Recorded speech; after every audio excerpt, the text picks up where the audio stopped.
자, 1번은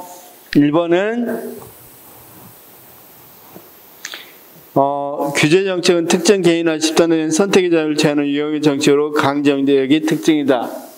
맞죠? 미는 분배 정책 사례는 FTA 협상에 따른 농민 피해 지원, 중소기업을 위한 정책 자금 지원, 사회 보장 및 의료 보장 정책 등이 있다. 니는 애매해요. 디귿. 이 재분배 정책은 니는 틀렸죠? 자, 재분배 정책은 고소득층으로부터 저소득층으로 소득 이전을 목적으로 하기 때문에 계급 대립적 성격을 지닌다. 맞고.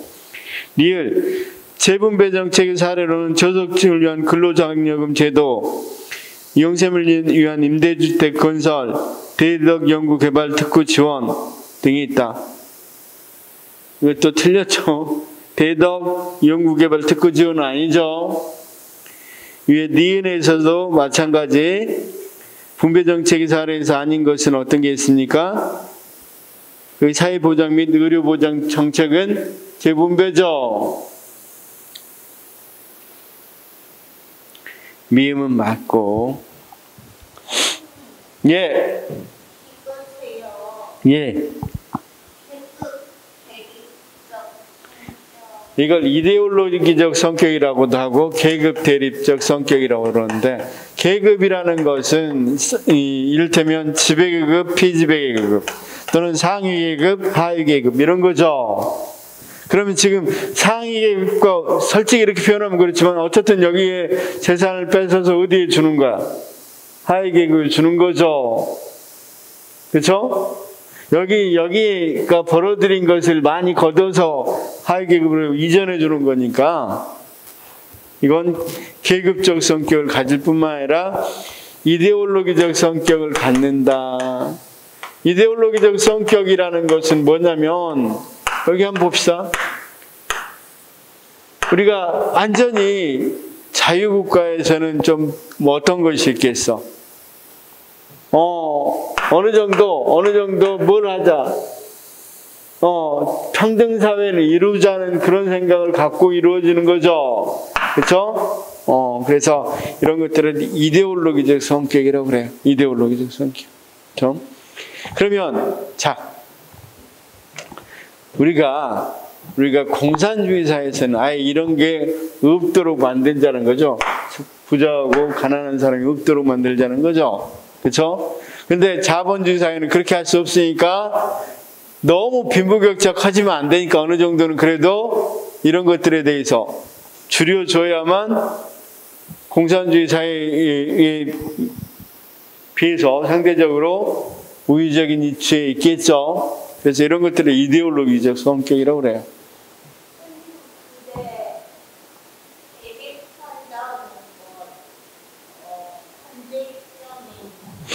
그러니까 쌤, 자, 좋아요. 쌤, 이 상류층들은 좋아하겠잖아요. 하류층들은 반드시 평등하게 돼야 되지, 이런 생각을 가질 거니까 대립을 할 수밖에 없겠잖아. 둘 다 담합하겠어요? 너 많이 줘, 내가 이렇게, 이런 건 안 되잖아. 그럼 담합 문제가 아니지. 그럼 서로 간에 여기서는 안 주려고 그럴 거고, 조금만 주려고, 또는 조금만 뺏기려고 그럴 거고, 여기서는 더 많이 뺏어와야 되려고 그럴 거고, 그런 거하고 똑같다 이거예요.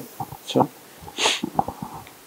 자, 그걸 대립적 성격이라고 이야기하면 되고. 그 다음 2번 문제. 사회문제가 정부의제로 됐고, 나번은 사회문제 공정의제 정부의제, 다번은 사회문제 정부의제 공정의제. 자, 가번은 공정의제가 필요 없어. 그러니까 내부 접근형. 나는 순서도 됐네. 사회 공정 정부. 그래서 외부 주도형. 그쵸? 그 다음 다는 먼저 결정해 놓고 외부 지지를 얻는 거죠. 동원형. 3번은 새마을운동. 새마을운동 우리나라 발전에 크게 기여한 사회정책으로 평가받는다. 새마을운동은 국가 주도로 진행되었다는 점에서 비판을 받기도 하지만 국민들이 가난에서 벗어날 수 있다는 의식을 갖게 하고 노력하도록 자극을 줬다는 점에서는 긍정적인 평가를 받는다. 그렇죠? 그럴 때 이런 것들은 뭐다? 일단 결정해놓고 누구 어디에 국민들에게 PR을 많이 했었죠. 홍보를 많이 했었죠. 그러니까 이건 동원형 정책의 동원의 정책 의제 설정이다. 이렇게 보면 되겠죠.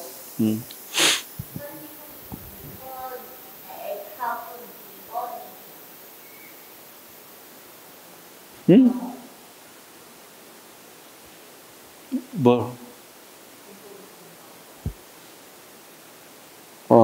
2번이었죠. 정답이 중요해요? 2번은 4번. 그쵸?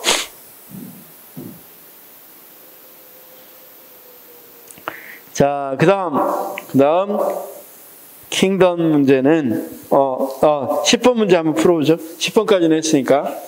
10번 문제 정책 의제 설정 모형에 관한 설명을 가장 옳은 것은 포자 모형은 정책 문제가 제기되어 정의되는 환경보다는 환경이 중요하다고 그랬죠.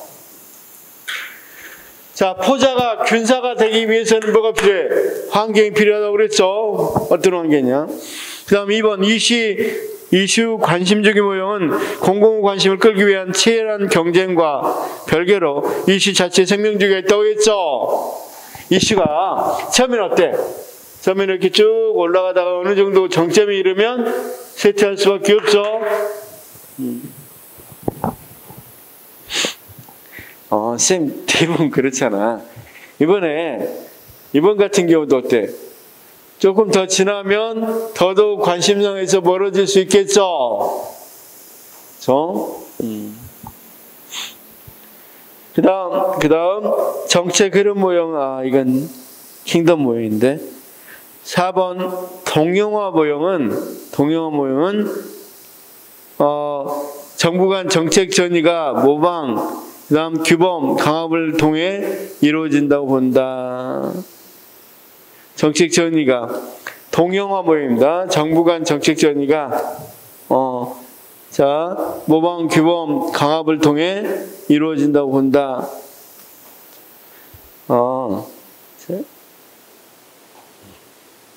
가장 옳은 것은 문제를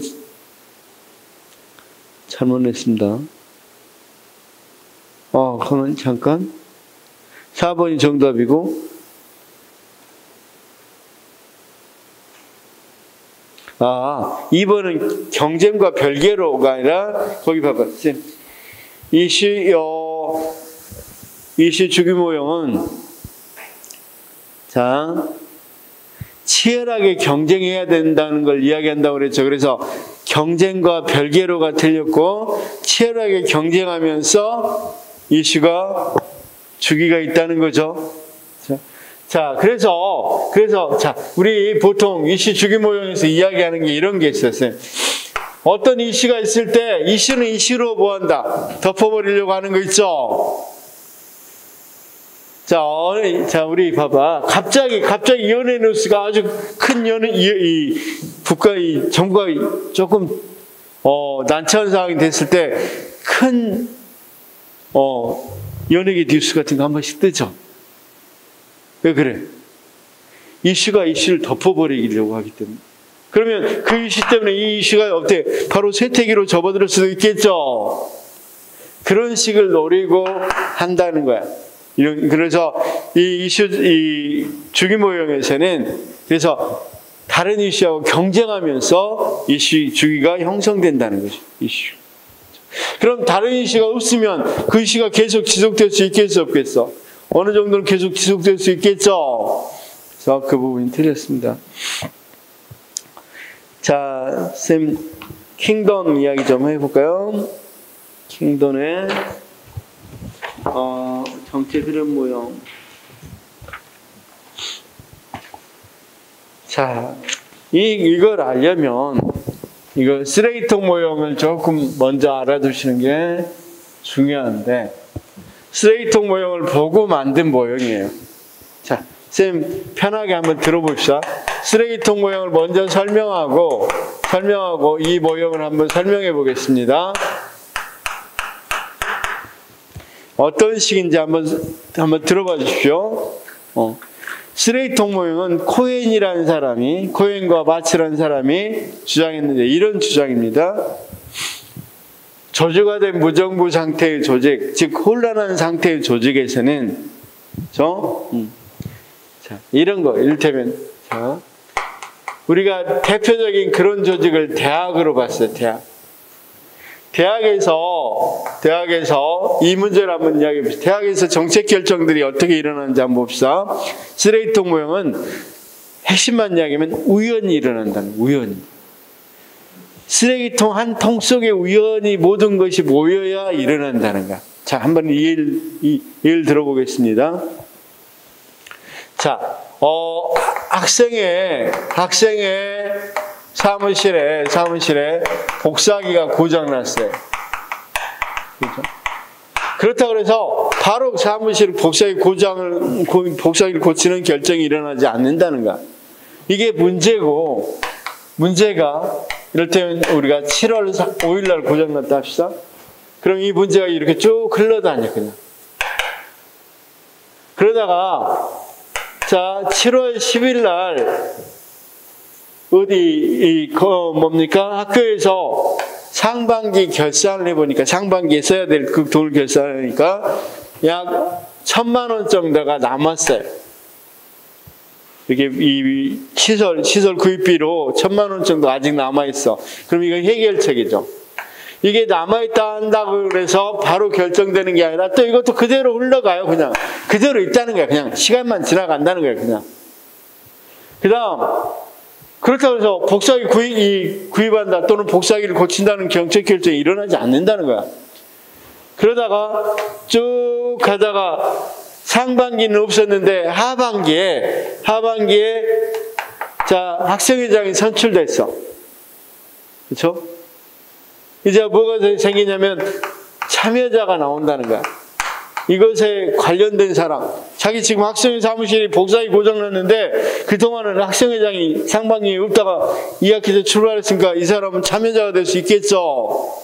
이 의사결정하는데 그걸 하반기를 9월 1일 날 결정했다고 그래봐. 이 하반기 학생회장이 선출됐다고 그래. 그때까지 그냥 흘러다니는 거야. 그러다가 이 사람이 선출됐다고 해서 바로 복사기 구입을 하자 이런 정책 결정이 안 일어난다는 거예요. 그러다가 자 9월 10일 날 자 누구하고 거기 있는 학과장하고 학생회장도 되고 있으니까 뭐 티타임을 갖기로 했어. 그래서 선택 기회라는 거. 그럴 때 우연히 여기 봐봐요. 자 여기 봐봐. 학과장이 영어 이야기하다가 어때 요즘 어떤 축하드리네. 그래 이번에 어떻게 할 생각인가? 혹시 애로사항은 없어? 그리고 갑자기 생각나는 거야. 복사기 고장났는데? 그래? 그럼 내가 행정실에 전화해 볼게. 행정실에 전화했더니 1,000만 원 넘었대. 그래서 복사기를 구입했다는 거야. 그럼 복사기 구입 결정이 학과장이 의지를 갖고 한 게 아니라 뭐가 이 네 가지 요소가 우연히 한 통 속에 들어가서 그런 거죠. 만약에 이것도 있고 이거 있다 하더라도 전화했는데 행정실에 전화했는데 안 남았대. 돈 없대. 미안하네. 어쩔 수 없네. 그냥 그대로 기다려야 돼. 참아야 되겠네. 이렇게밖에 일어나지 복사기 구입 결정이 일어나지 않죠. 그렇죠? 그래서 자, 이 쓰레기통 모형이 주장하고 싶은 것은 정책 결정, 의사 결정 같은 것이 딱 이 결정적 의지를 갖고 하는 게 아니라 이렇게 어떤 조직에서는 무엇에 따라서 일어난다. 이렇게 우연히 모든 요소가 포함됐을 때 의사 결정이 일어난다. 이게 쓰레기통 모형. 그러니까 쓰레기통이 다 뭐가 됐을 때, 요소가 들어왔을 때 정책이 결정되더라. 한마디로 우연히 정책이 결정되더라. 그러자 이 모형을 그대로 킹더는 받아서 이렇게 이야기합니다. 자, 정책이 결정되는 거.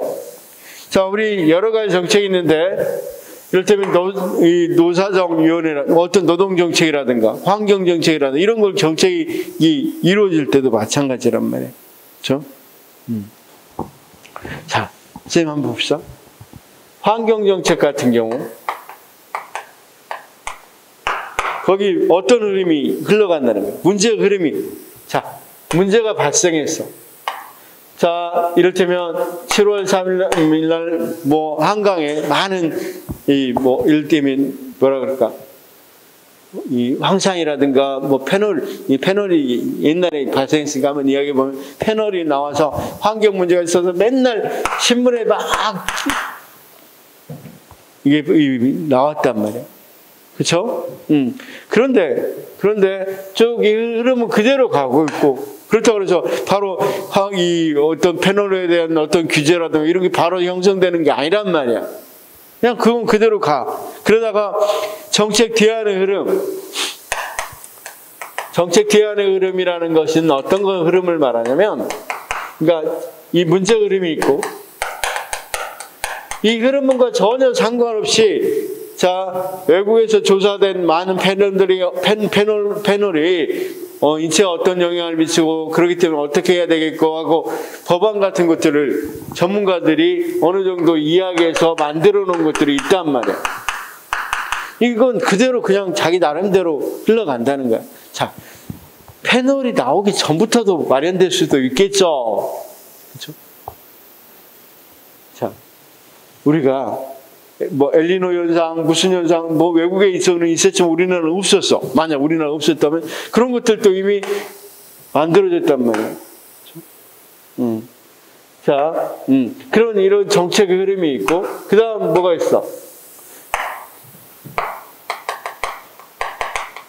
온실가스가 상당히 그 전부터 문제가 되니까 이미 전문가들은 온실가스는 어떻게 해야 된다고 만들어놨다면 어떤 법규라든가 이런 것 또는 이런 이 보고서 같은 거 만들어놨다면 그게 이제 정책 대안 흐름이에요.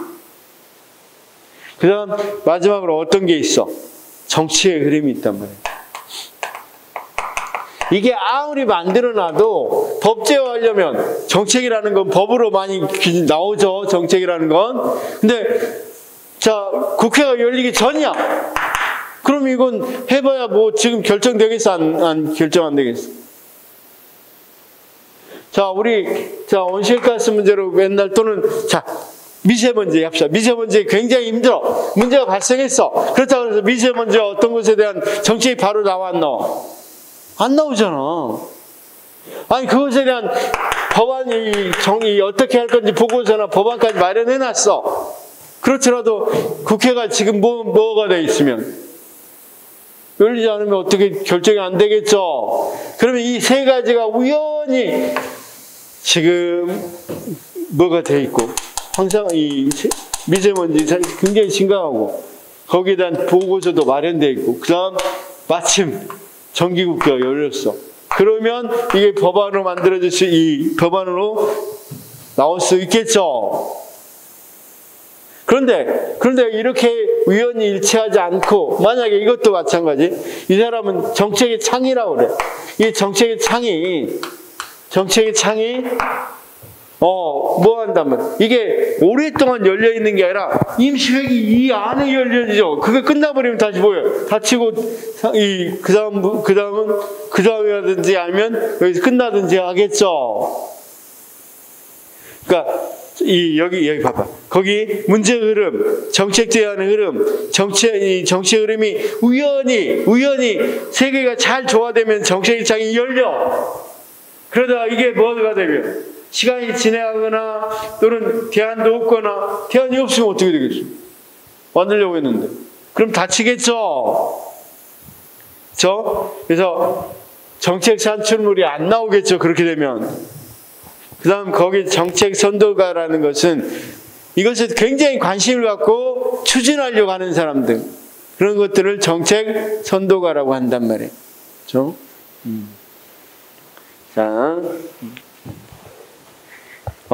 자, 이를테면 우리가 노동 문제, 옛날 노동 문제에 대해서 굉장히 무관심했는데 이를테면 전태일 여사가 전태일에서 자기 몸을 태우고 이름으로써 뭐가 될 수 있단 말이에요. 이런 사람들이 정책 선도가라고 그래요. 선도가. 이런 사람들이 자기가 뭘 갖고 또는 자, 여성 문제 같은 경우에 옛날에인데 강금실 법무부 장관이라든가 이런 사람들이 의지를 갖고 굉장히 열심히 했단 말이에요. 그렇죠? 그런 사람들을 뭐라고 그런다? 정책 선도가라고 그런다. 자, 그러면 정책 문제 흐름, 사회 문제와 이에 대한 비공식 정책 행위자, 이해관계자들 관심 및 인식으로 형성되고, 문제 흐름 쭉 나와 있죠? 그 다음 정책 대안 흐름, 무슨 말인지 대강 알겠죠? 그 다음 정치 흐름, 이런 것들이 어디 가면, 정책의 창에서 가면 2개 또는 3개가 결합할 때 정책의 창이 열린다는 거죠. 정책의 창은 3가지 흐름 중 정치 흐름 변화에 의해 열리는 경우가 많다. 그런다고 그랬죠. 아까 임시 뭐가 열려야 돼? 정기가 열려야 되겠죠. 그 다음 정책의 창은 매우 짧은 시간 동안 열리며 정책의 창이 열려있는 동안 흐름들이 결합하는 방식에 따라 최종적인 정책 결정이 이루어진다. 정책의 창이 닫히는 경우는 하고 쭉 나와 있죠.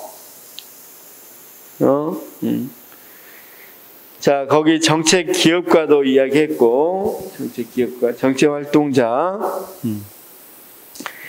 자, 정책 기업가는 꼭 어땠습니까? 공식적인 게 아니라 아까 전태일 여사 같은 경우는 비공식적이죠. 정책 산출물이 나온다. 자, 그래서 요약해 보면 정책의 창 모형은 정책 과정론적 관점에서 비합리적 정책 결정을 독자적으로 진행되던 문제 흐름, 정치 흐름, 대안의 흐름이 우연히 결합하는 거죠. 제가 아까 쓰레기통 모형에서도 우연이란 말 썼었죠. 그래서 둘 다 이렇게 비합리적 정책 결정이 이루어지는 걸 이야기한단 말이에요. 우연히 이루어지는 거. 자, 어떤 말인지는 정확히 좀 알았죠? 그러면 문제를 한번 볼까요? 거기 아까 10번 문제에서 미안해. 10번 문제에서 3을 안 풀었습니다. 10의 3. 정책 흐름 모형은 저주가 된 무정부 상태에서의 합리성과는 다른 합리성. 말이 안 되죠? 정책이 저주가 된 무정부 상태, 아까 쓰레기통 모형에서 이야기했던 합리성과 동일한 합리성이죠. 쉽게 말해서 비합리성이죠. 자, 9번 2018년 국가직 구급 문제인데, 킹던의 정책 창 이론에 대한 설명 옳지 않는 것은 마츠와 올슨의 제시한 쓰레기통 모형을 발전시킨 것이다. 맞죠? 문제 흐름, 이슈 흐름, 정치 흐름이 만날 때 정책의 창이 열린다고 본다. 자, 무슨 또 이슈 흐름이야, 그쵸? 아까 정책 대안 흐름이라고 그랬죠?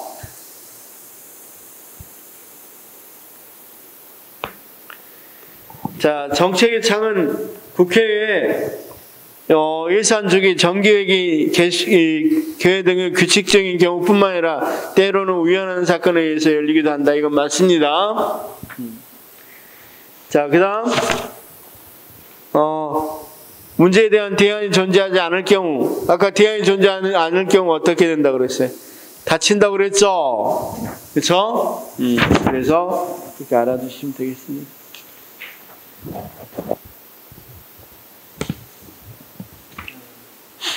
그 다음 문제를 또 풀어볼까요?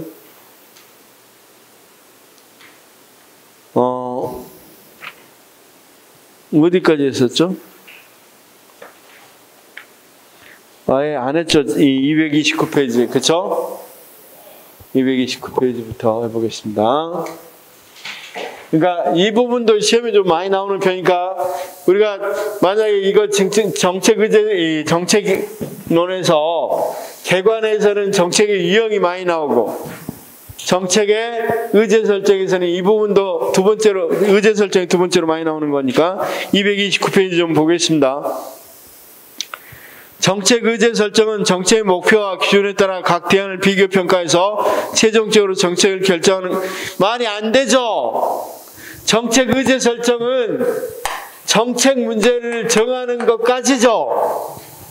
정책, 그래서 대안들을 서로 비교하고 선택하는 것을 우리가 정책 결정이라고 그러죠. 정책 의제 설정은 정책이 공정의제가 뭘로 되는 거? 정부 의제로 되는 걸 말한다고 그랬죠. 그러면 여기 의제에 대한 대안이 나오면서 이것들을 최종적으로 어떤 거 할 건지 결정하는 건 정책 결정이죠. 따라서 1번은 뭐가 틀렸어요? 정책 의제 설정이 아니라 정책 결정은 이렇게 해야 되겠죠. 2번, 콕과 엘더가 주장한 정책 의제 설정 과정의 순서는, 자, 아까 바로 두라고 그랬죠. 자, 사회 문제, 사회적 의제, 둘이 바꿔줬죠. 사회 문제가 사회적 이슈화 되는 거죠. 그쵸? 자, 공식 의제는 어떤 사회 문제가 사회적으로 이슈화되어 정부 정책적 고려 대상이 되어야 할 단계에 이른 문제. 공식 의제는 이미 정부에 들어온 문제죠. 공식적으로. 이럴 때 우리가 이런 의제를 공정의제라고 그런다 그랬죠. 자, 우리가 공정의제하고 공식의제하고 나눌 수 있는데, 공정의제는 아직은 뭐가 안 된 거? 정부에 들어오기 전. 정부가 다뤘으면 하는 때가 공정의제죠. 그래서, 자, 그 다음, 정책의제 설정 모여서 내부 접근형은 대중의 지지를 획득하기 위한 공정의제화 과정이 없다는 점에서 동의원과 다르다. 맞죠? 4번은 정확히 써져 있죠? 내부 접근형은 이 대중의 지지 획득 안 한다 그랬잖아. 아까 대중의 지지 획득에다 X 쳐놨잖아. 그쵸? 콕과 로스가 유용한 정책의제 설정 중 사회문제, 정부의제, 공정의제 순서로 전개되는 것이 동원형이다. 사회가 정부의제 됐다 공정, 맞죠? 콕과 로스가 제시한 정책의제 설정 모여서 외부 주정은 다원화되고 민주화된 선진국, 맞죠? 콕과 로스가 제시한 정책의제 설정 모형에서 내부 접근형은 고유 의사결정자 등에 의해 정부제가 먼저 설정되고 정부 수능을 확보하기 위해서 이건 내부 접근형이 아니라 동원형이죠. 콕과 로스가 제시한 정책의제 설정 모형에서 외부 지형은 정부 바깥에 있는 집단인 사회 문제를 정부가 해결해 줄 걸 요구하며 정부제로 채택하도록 하는 유형 맞고, 콕과 로스가 제시한 정책의제 설정 모형에서 내부 접근형은 국방, 외교 등 비밀 유지가 필요한 분야의 정책 또는 강한 반대가 예상됨에도 불구하고 반드시 추진하는 정책, 맞죠? 콕과 로스가 제시한 정책의제 설정 모형에서 동원형은 정부의 힘이 강하고 민간 부분이 취약한 후진국에서 많이 나타나는 유형이나 선진국에서는 정치 지도자가 특정한 사회 문제 해결을 주도하는 경우에 나타난다. 그러기도 한다는 것만 알아두시라고. 매일은 정책 의제 설정의 주도자와 대중의 관여 정도에 따라서 정책 의제 설정 과정을 4가지 유형으로 나눴다. 맞죠? 자, 밑에 있는데 기억은 무엇에 해당돼? 외부 집단형, 그쵸? 리는 내부 접근형, 그쵸? 외부 주도형, 내부 접근형. C는 아까 구치기형, D는 동원형, 이렇게 이야기했죠. 자, A는 외부 집단의 주도의 정책의제 채택을 정부에게 강요하는 경우로 허쉬만이 말하는 강요된 정책 문제에 해당한다. 아까 우리 이거 봅시다. 물론 이건 모든 기출을 가지고 만들어놨기 때문에 기출 지문들이 여기 다 들어가 있긴 합니다. 거기 보니까 11페이지 허쉬만은 나와있죠. 강요된 문제라고 본다. 자, B의 경우 11페이지 보면서 B의 경우 정책 결정에 영향력을 가진 집단은 대중들에게 정책을 공개하여 B는 내부 접근형이죠. 내부 접근형은 정책 지지 안 받는다고 그랬죠. C에서는 이미 민간 집단은 광범위한 지지가 형성된 이슈에 대해서 정책 결정자가 지지 공고, 맞죠? 구치기형 공고와, 맞죠? D는 정부 힘이 강하고 이익 집단의 역할이 취약한 후진국에서 일반적으로 많이 나타난다. D는 동원형이니까, 맞죠? 내부 접근형에서 정부기관 내부의 집단 혹은 정책 결정자의 빈번히 접촉하는 집단은 공정의존하는 걸, 그쵸? 공정의존하는 걸 꺼려서 공정의존을 안 한다 그랬죠? 내부 접근형은. 동원형에서는 주로 정부 내 최고 통치자나 고위 정책 결정자가 주도적으로 정부, 맞죠? 외부 주도형은 정책 의견 설정은 다원화된 정치체제에 맞고, 공고화형은 대중의 지지가 낮아요, 높아요? 공고화 높다고 그랬죠? 높은 정책 문제에 대한 정부 주도 해결을 설명한다. 19번 킹던의 정책의 창의론에서는 마치와 어스인이 제시한 스레이트 모형을 발전시킨 것이다. 맞고. 자,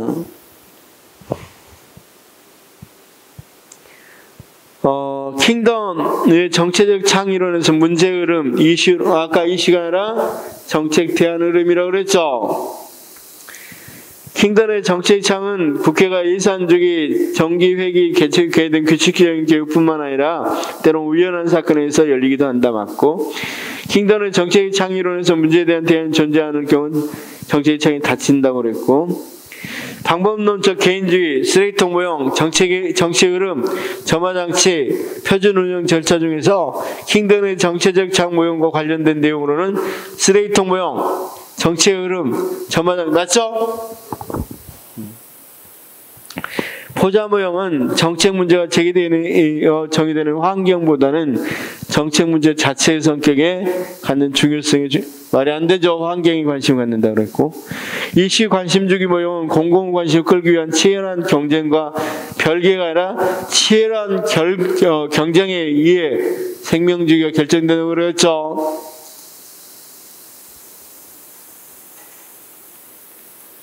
자, 사실은 이런 이슈 관심 주기 모형, 이슈 문제도 여름에는 홍수 문제가 관심을 갖고, 홍수 문제가 날씨 때 굉장히 관심 갖다 겨울 되면 그런 거 사라져 버리죠. 그런 것처럼 생명주가 있다는 거고. 26번은 여기서는 정책 흐름 모형은 저조하는 무정부 상태의 한심성은 다른이 아니라 동일한이라고 그랬죠. 27번은 했고, 28번 정책 의제 설정은 다양한 사회 문제 중 특정한 문제가 정부 정책이 해결되기 위해 산하의 의제로 채택되는 것. 이게 정확한 정책 의제 설정의 정의죠.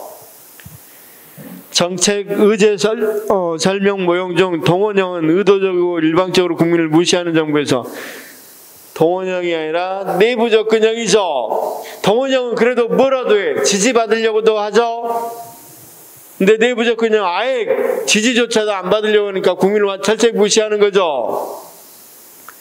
30번 올림픽이나 월드컵 유치 등 국민들이 적극적인 관심을 보이면서 하는 외부 집단이 주도한, 아니죠, 동원형이라고 그랬죠.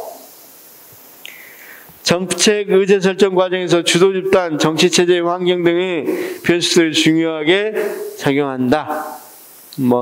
했었고, 사이먼의 의사결정은 왜 특정의 문제가 정책 문제로 채택되고 다른 문제는 제외되는가의 설명에는 한계가 있다.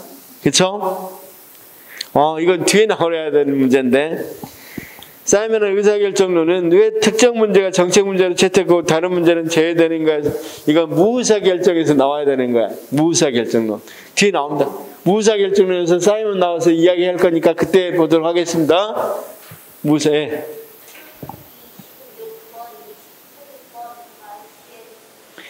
26번 정책 흐름 모형은 저조가 된 무정부 상태의 정책 흐름 모형은 킹던이죠. 합리성과는 다른 게 아니라 동일하다고 그랬죠. 동일한 합리성 과정, 즉 비합리적이고 우연한, 그쵸? 상황이라고 그랬죠. 그 다음 20몇 번? 아까 했었는데 문제 풀 때 했잖아요. 동영화 모형은 정부 간 정책 전이가 모방, 규범, 강압을 통해 이루어진다고 본다. 그래서 대표적인 사회적 신제도주의에서 이야기한다고 그랬죠. 선생님, 우리가 앞에서 이야기했던 사회적 신제도주의 배웠죠. 역사적, 사회적, 그 다음 합리적 선택 신제도주의 세 가지 배웠잖아요. 거기 사회적 신제도주의 내용이에요.